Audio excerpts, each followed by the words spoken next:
আসসালামু আলাইকুম viewers, Mariam kitchen থেকে আজ আবার আপনাদের সামনে হাজির হলাম নতুন আরেকটি রেসিপি নিয়ে।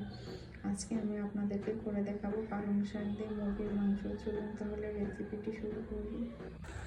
আমি একটু পানি গরম দিয়ে দিলাম কড়াইতে, আর এখন এর ভিতরে আমি পালং শাকটা দিয়ে দিব।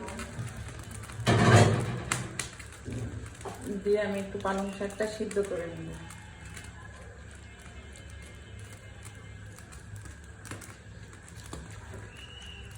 এতটুকুতে আমার শাকটা সিদ্ধ হয়ে যাবে।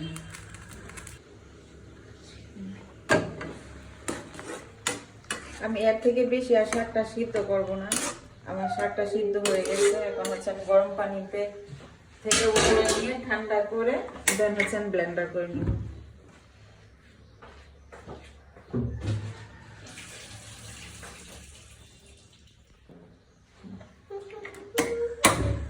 আমি এখন কড়াইতে তেল দিয়ে দিব।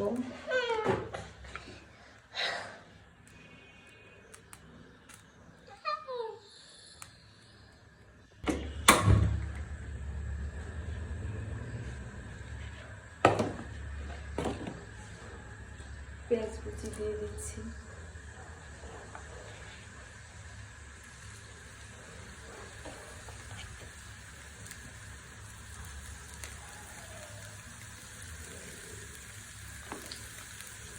দিয়ে দিচ্ছি দারচিনি আর এলাচ।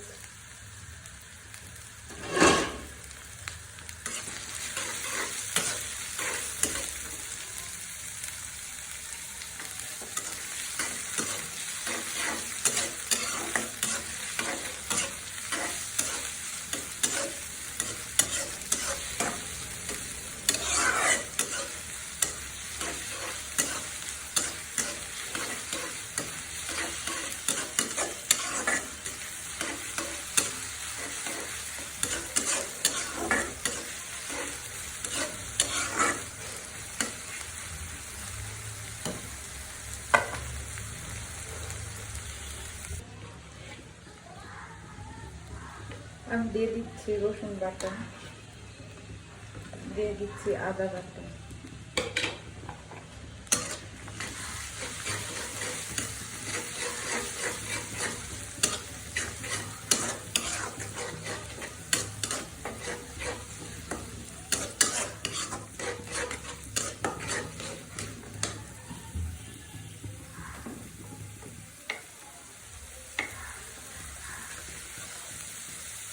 দিয়ে দিচ্ছি লবণ, হলুদের গুঁড়া,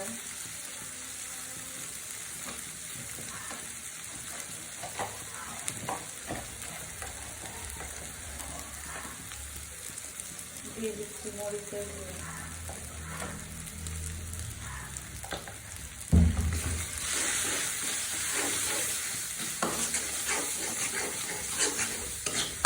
মশলাটা কষানোর জন্য সামান্য পরিমাণ পানি দিয়ে দিব।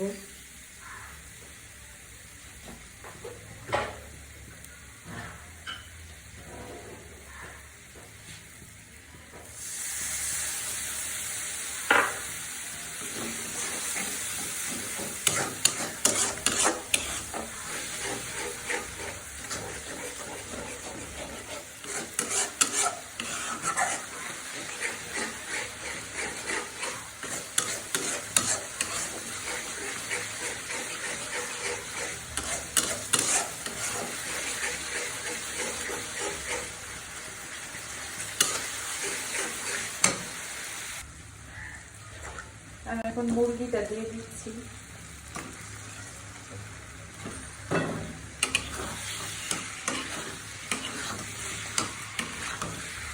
আমি এই রান্নাটা দেশি মুরগি দিয়ে করতেছি, আপনারা চাইলে ব্রয়লার মুরগি দিয়েও করতে পারেন।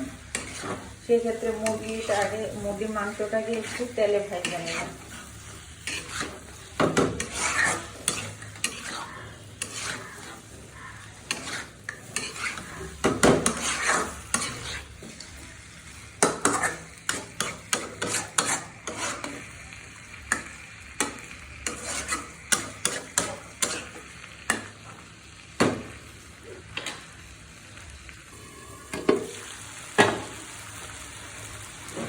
আমি এখানে কয়েকটা আলু দিয়ে দিয়েছি। আপনারা পছন্দ না করলে আলুটা দিবেন না, আমার মেয়ে পছন্দ করে মাংসের আলু, তাই আমি দিচ্ছি। খেতে না চাইলে কারোর দেওয়ার দরকার নেই। অনেকে মাংসের আলু পছন্দ করে, তার ভিতরে আমার মেয়ে একজন, সে আলুটা খাইতে খুব পছন্দ করে।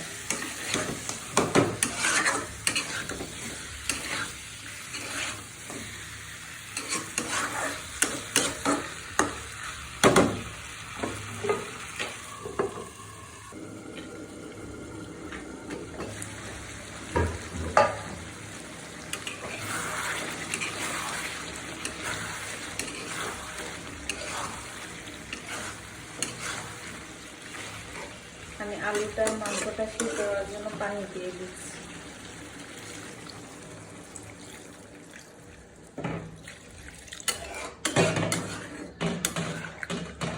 এই পানিটুকুতেই সিদ্ধ হয়ে যাবে। এখন ঢাকনা দিয়ে দিচ্ছি।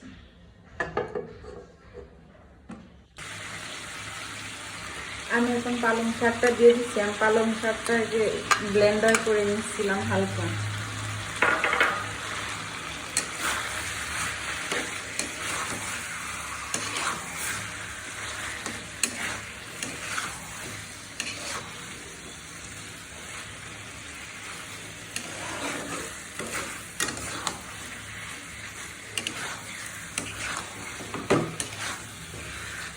মাংসের সাথে পুরো শাকটা ভালো করে মিক্স করে নেব।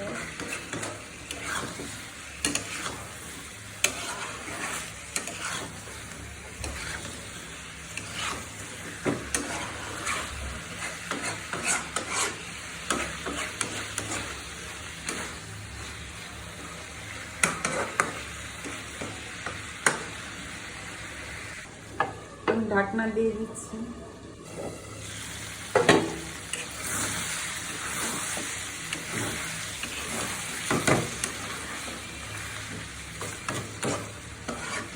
এখন হচ্ছে আমি জিরার গুঁড়া দিয়ে দিচ্ছি।